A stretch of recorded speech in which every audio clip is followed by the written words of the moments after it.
All right. Welcome back, everybody. Today is Saturday, December 30th, 2023. Winding down the year. Today's project is going to be to get the majority of these panels in. So this is the Ciadella interior kit. I have an unboxing video. Whenever I first got the kit, I've had the kit probably for a year. And just some talking points about that is the kit obviously doesn't come with this stainless moldings. These are original to the car. You got the two on the rear quarter, you got two on each door, and these are specific to 1960 Impala convertible only. These are consistent with two-door hardtop or convertible, so they're kind of hard to find. I'm surprised somebody's not making them out of billet. Also, you got these that are rear piston cover stainless. I'm not sure on the specifics, probably 5960 only, probably GM. So I did polish them before I sent them, and then when they made the panels, they installed them. What's important to note also is these are original top rails.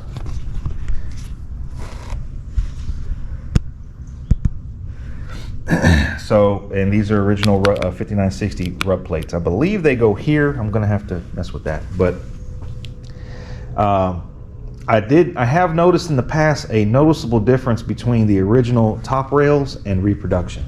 Hopefully these were gonna snap right back in place where they were. Whereas the repops, sometimes they don't fit exactly how you would like them to fit. So, let's see. I did get some tack strip, rubber tack strip for the wind lace. The cardboard stuff in the car is pretty beat up, so this is the wind lace. We're going to staple that to the tack strip. Armrests. These are original armrests that were recovered. Remember, I painted these, and then I ordered new reflector and new end cap. I also have new door handles. So the armrests use specific hardware, like these screws right here. This one has a couple more, and I have the rest in this little bag here. So when I took all this stuff apart, I made sure to bag it all, so we don't have to go running around looking for hardware. These piston covers, man, I didn't do any recording on this, but it's probably around Thanksgiving, maybe Thanksgiving break, somewhere around there, maybe Christmas break. Before Christmas, I can't remember. Anyways, I attempted to recover these things myself, and I got as far as one panel. I believe I did this one, and this right here took me embarrassingly, it took me like 3 or 4 hours. And I attempted to do one of these, and I threw the towel in. I know my channel is mainly about do-it-yourself, man, but I gave it my best, and I just couldn't get it the way I liked. So I broke down, took them to an upholstery shop. Took them to an upholstery shop over in Pasadena, Texas, and man, I think they did an excellent job. Put the ashtrays in, brand new ashtrays.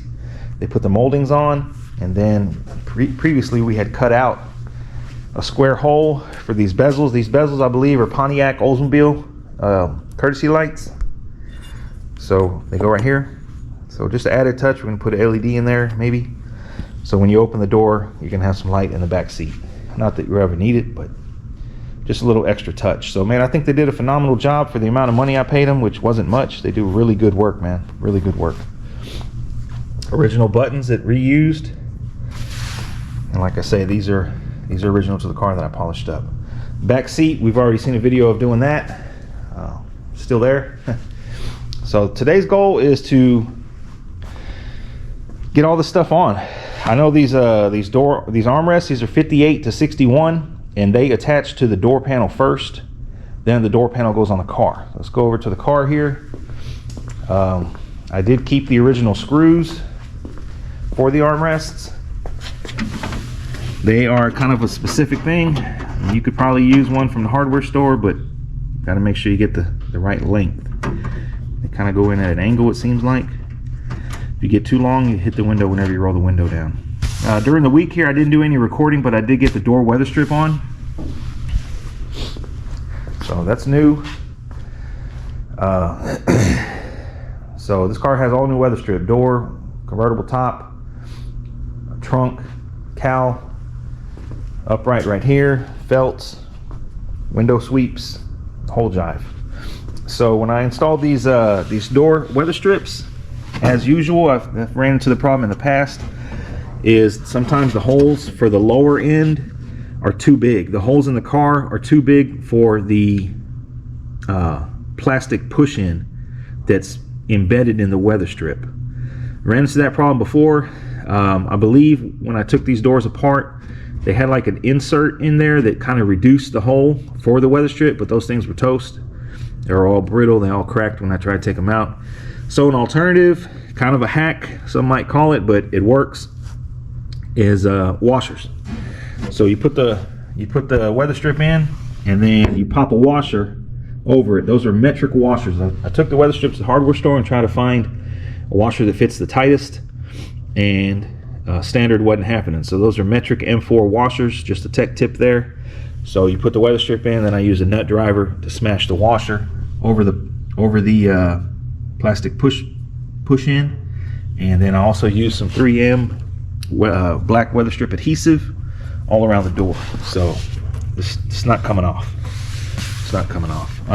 Then I put these on right here. These screw in, I believe. Actually, no. You know what? They do. Yeah, they screw in. I think they're called J weather strips. So they screw in there. Kind of hard to get to. Was able to do it with a real small stubby screwdriver. I know Bobby likes the word stubby. There's a couple screws here, and then glue on the rest. This is the door weather strip, and it just goes around. It comes right back here, screws into the vent window. The A-pillar screws in. Use the original screws that have overspray on it, and then pops in here, and we're done.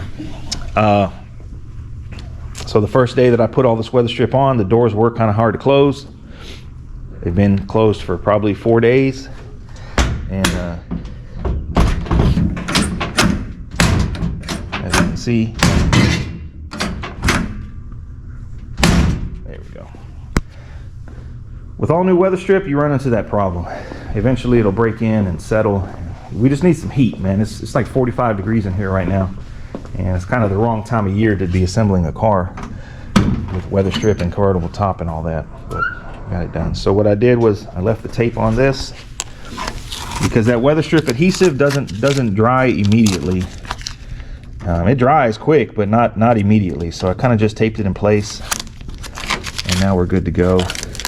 One thing to note, the problem I ran into, this screw right here. This screw right here gave me a lot of trouble because the original one was rusted in there. So I started over here on the weather strip, put it all in, get here to the screw, and find that the vent window has the original rusted screw in there.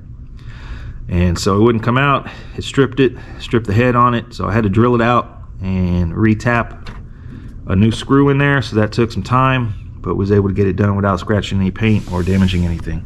Same thing here, weather strip, J weather strip. I did find the rub plates, which is special to this car. I looked for them for months and I couldn't find them, but I was able to find them. So I put those on. Got the other plastic in there. So we're moving right along, just kind of been tinkering with some assembly. I did run the wires to the back in preparation for wiring. I was going to do that this week, but got lazy. So today's goal is side panels. Like I say, side panels. It's going to take some time. We don't want to damage anything, but we should be good. We should be good. So let me get started here. I think the first order of business is going to be to try and make something to hold this bezel in. One of them had double side tape and one of them didn't. So the double side tape may or may not work, but I'm going to try and make some kind of bracket on the inside that can screw in and be more secure. I don't even think that recorded. So that's what we're going to do. All these side panels, they're perforated in the back where they need to be, window crank only. This back one, or this door panel here, has a bunch of holes. Just gonna have to take our time without damaging. So let me get started, let me get set up here, bring you guys back once we get some work in.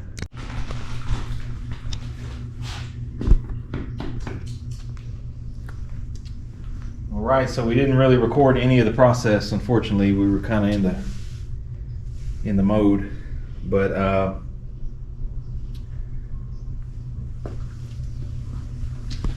the process is the windlace goes on first. So there's a rubber tack strip that I bought, and I don't know the exact size, but I'll say 5/16 by 3/8, 3/8 wide.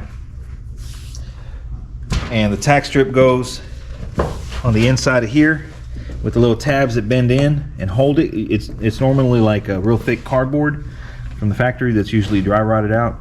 So take all that old out, put the new tack strip, bend the tabs back so the tack strip is secure, and then you staple your windlace. And the windlace just kind of cleans up this little finish right here. And when you close the door, it just kind of finishes it off a little bit. That could have been a little bit better, but it looks okay. And then after that was the quarter, the pre-made quarter pieces. These from Ciadella, and they pretty much just slide on, and then they have nails that go in the same tack strip, and then the window crank.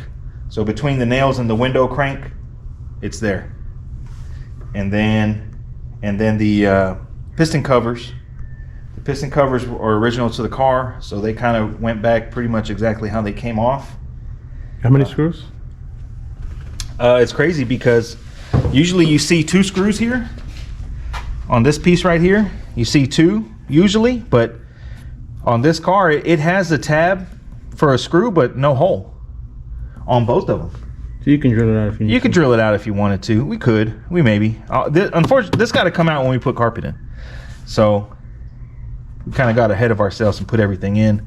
I still got to run some wires and then put the carpet in.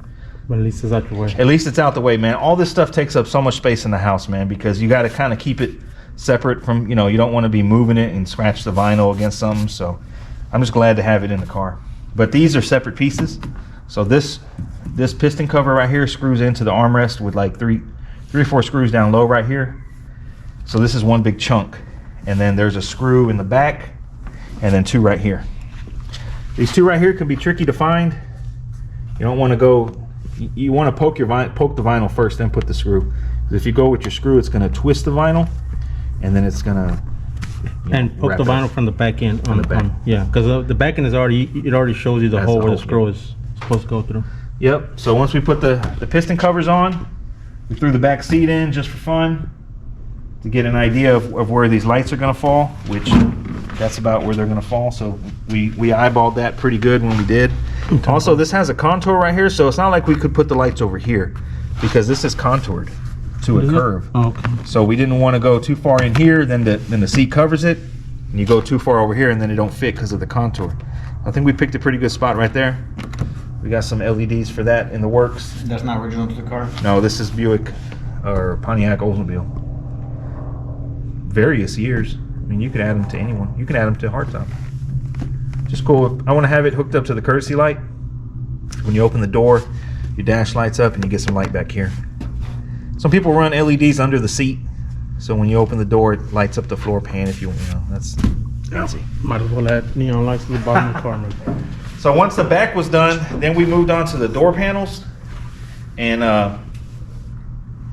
they weren't that bad. No, it's a little tricky, but yeah. It's a little tricky. So they're Ciadella pre-made. I sent them the top rails, the metal top rails. I sent them the trim polished, upper and lower, and then they sent me door panels back to my house done. Okay, halfway done. You still have to poke the holes for the holes are perforated for the window cranks and stuff and the armrests, but they're not fully poked through. Not through the fabric. Not through the fabric. So you definitely want to take your time doing that. I mean, to do these door panels took us like what, 2.5 hours, give or take. More. So you want to take your time. One thing to note is so they pop in with staples on 50. You already loaded, Peter. On the 59 or on the 60, usually you have. Is your door open right there? Does it still have the plastic squares? The plastic. Yeah, so you want to show them plastic squares. That's what I was used to. So the nails usually just snap into that. But this sucks, man. These things. Usually if you jam it too hard, it cracks. Especially these are gonna crack for sure. You need new ones. I mean, you can almost crack it with your finger. But on this car, it didn't have that. It just had metal. So the split and the nail goes. It's metal to metal. Yeah, it's like an indentation to where the. But the door panel had 4 nails, and the door had 5 holes. Mhm. So the 2 nails up top didn't match up. So we just chopped those off and used the 2 on the bottom. There's like 3 right here and like 2 or 3 more down here. And then you're supposed to, if you want to be correct, the bottom of the door panel should have 4 screws. But we opted just to use some industrial Velcro. And that ain't coming off, man. No, you're gonna bend the door panel trying to get it off. Like it's on. So no screws, because to try and find those holes in and get everything lined up, man, you could risk punching the wrong spot, and now you got a tear. Looks gaudy. But the armrests go on the door first. There's 2 screws back here. There's 2 screws about right here. So the arm on these are 58 to 61 armrests. The armrest screws onto the door, and then the door slides on as one assembly, and then you have 2 screws here. Boom, long screws. I kept them from the original to the car and screwed it in, and then your door handle, and then your cap here, and your window crank. You get a small window crank for the vent, big for the door, big for the quarter window, and that was 8 hours of work. Yep. That was a lot of work there. Didn't record anything. I do need a door lock, clean it up. Some dice or something. But I mean, as far as the quality, like, it's really nice. I can't say anything wrong about the quality, man. Yeah, good stuff. I mean, she said these were NOS insert. Well, no, this isn't, but the seat is. You can tell this is two different materials. This is NOS seat insert, and these are, vinyl or whatever. But I mean, of course, all this was new window cranks. I went for original with the black handles. Some like billet, power window, debate, and all that. But original window cranks, new reflectors, new cap, new door handle, and that was it. That's what the side looks like closed. I got to clean up that windlace up front. So I'm just glad to get these out of the house and on the car. And next up is going to be wiring. I'm going to wrap these up, get them tucked away. We ran the wire for the spotlights. We're going to have to get some loom for that or something. But I want to wire basically the back half first, the convertible top, the power seat. Then we could put carpet in. Then we can work under the dash and get it running. Actually, it might even be easier to get the dash wired up first, then the carpet. Then the carpet. Yeah, could be. The harness is on the way for the engine. I got tracking on that, so that's on the way. So we're moving right along, man. But I'm loving the pre-made interior kit. There's like nothing wrong with it. It fit pretty good, other than the 2 nails were in the wrong spot. But outside of that, it doesn't rub anywhere or anything like that. Door is still kind of hard to close because new Weatherstrip. Boom, boom. Anyways, that's a wrap for this weekend. Bobby's over there with his hand in his pants. Oh, we're ready. We're ready for some beer, man. We've been ready. So I'm gonna put this top back up because we don't want it to give us problems. Go back next. I think next is gonna be the wiring for sure. So what do you gotta save from the original? There's only 2 long screws? Man, so yes, if you can get a car that has original panels that you can take the screws out and keep them, do that. Because as far as I know, these reflectors don't come with the screws. And these screws are like maybe a 1/4 inch long, if that, with like a half, like a. These don't come with screws, and I don't know that you can buy armrest screws. I mean, you can use any screws, but it's better to keep the original hardware. The fit and finish is on point. The rub plate, put the little rub plate here. Oh yeah, the rub plate. It's just where the top sits. If you don't have it, I guess it could sit on the fabric and tear it. So it's a little stainless rub plate. That's original to the car. But I would just try and keep all the screws, man. Like that little knick-knack stuff, you know, like if you, it just helps to have. And definitely the top rails. The top rails are a big must. Like if you can find, maybe not original to your car, but at least original to any car, not reproduction, because you can only get so much out of it, man, and it's not going to fit. I mean, that passenger side basically fell in place. It was like done, and we didn't have to bend anything, or it fell right in place, man. So imagine if you were to have a door panel and you take it off, and you keep that rail and you build a door panel around that. When you go to put it on, it's going to go right back on. That's a big tip. Otherwise, you're piecing together all kinds of stuff, and you know, you got top rails, right? Like even if the door panels are like whooped, you know, like torn and stained, as long as those top rails are good, even if they're kind of rusted, man, they still work with them. Keep them. That's it. Next weekend or during the week, wiring. Y'all stay tuned.